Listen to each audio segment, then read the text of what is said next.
Welcome back to bestofmarin.com, where we do our best to give you the rundown on all things happening around the county and, well, where to find the best places to go in Marin. Usually, when you think of geography, you think of something permanent, right?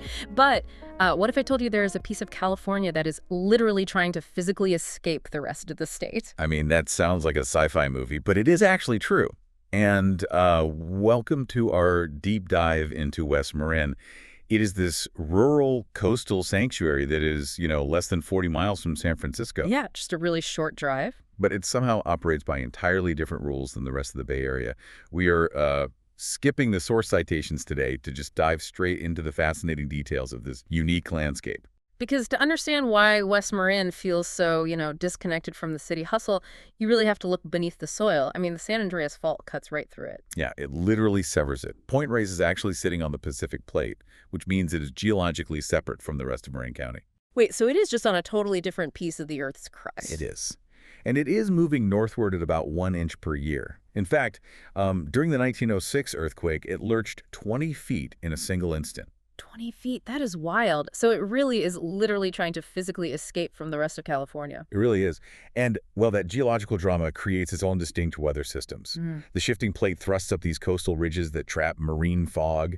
And long before European contact, that fog-drenched ecosystem supported a thriving Coast Miwok population of nearly 3,000 people.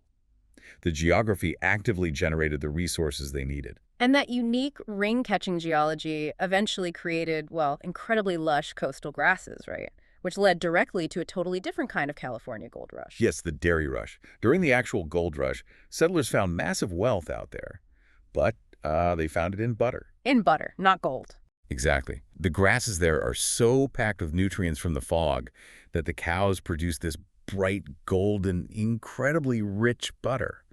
Point Reyes butter was actually so exceptional that it was frequently counterfeited. Wait, really? People were counterfeiting butter, like criminal butter rings? Oh, absolutely. It was highly lucrative to slap a fake Point Reyes label on cheap dairy. And today, the descendants of those original ranchers are still out there. They run these world-renowned artisan operations, like Cowgirl Creamery and Point Reyes Farmstead Cheese Company.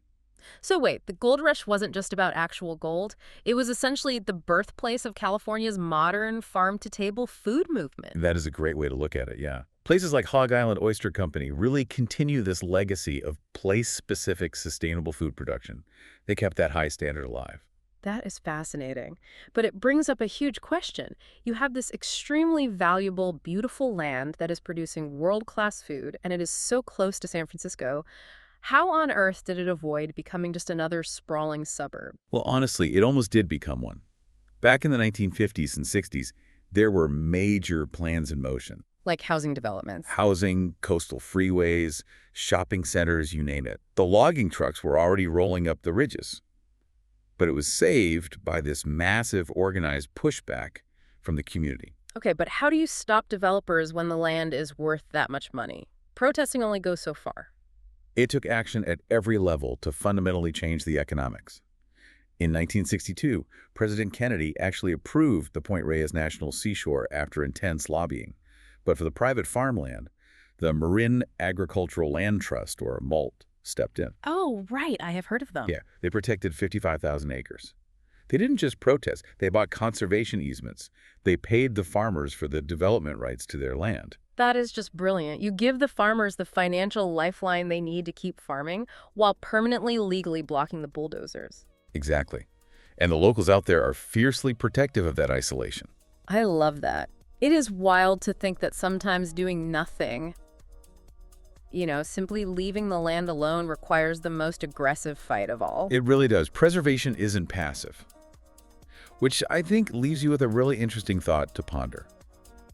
When you visit untouched havens like this, consider the invisible battles that were fought just to keep the concrete away. What other natural wonders only exist today because a small group of people just flat out refused to compromise? That is definitely something to think about next time you take a coastal hike. Well, don't forget to sign up to our email list for updates on our next deep dive and latest events. Until next time, we will catch you on bestofmarin.com.